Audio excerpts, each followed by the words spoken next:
Assalomualaikum qadrli obunachilar. Bog'ot tumani Minishkor mahallasidan Ustonovkaga geldik. Teşhimizni Ustonovga etdik. Daborlari bilan, qaron ashiklari bilan. Kvadrat metr 1600 dan bo'ldi. İçinde düğün degan narsa yo'q. Görüp bakaverasizlar. Ish nasib etgan ish.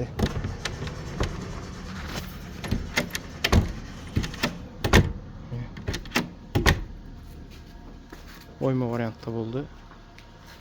Zamoklari stimul zamok, turetskiy zamokdan. Stimul. Original zamokdan arkalda oyma ishni. Daborlar bilan ishladik. Общий. Daborning kvadrat metresi 850 ming so'm. Qaronlashlik komplekt 1 200 ming so'm bo'ldi buniki.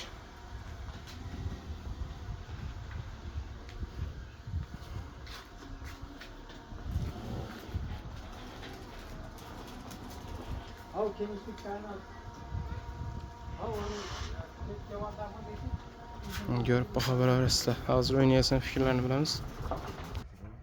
Esa aga nechik bo'ldi eshik? Assalomu alaykum. Va alaykum assalom. Sho'bekam ot ishchiklari uzoqqa setdik. Hafta eshik yap ko'ngildagini tabakkul o'rnatib berdilar. Minnatdormiz etgan ishlaridan. Kesib yonidan barakat topolma shuga.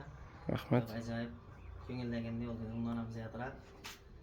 Qimmat emasmi bahos? Yo'q, normalniy. Qimmat emas. Ko'ngildagini. Bo'ladi axir. Rozimiz ish. Pulni alayk. Pulni alayk. Başında bir o'ylanib turdik da, yo'q. Kelib o'rnatib netgandan keyin hammasi ajoyib. Rozimiz. Yozimiz axir. Açıp yapıyorsun. Şimdi konuşsa. Hozir uniki ham ustunib ketamiz. Xudo xolasa. Shirk etgan vaqtda bo'lsa bo'ladi. Ha.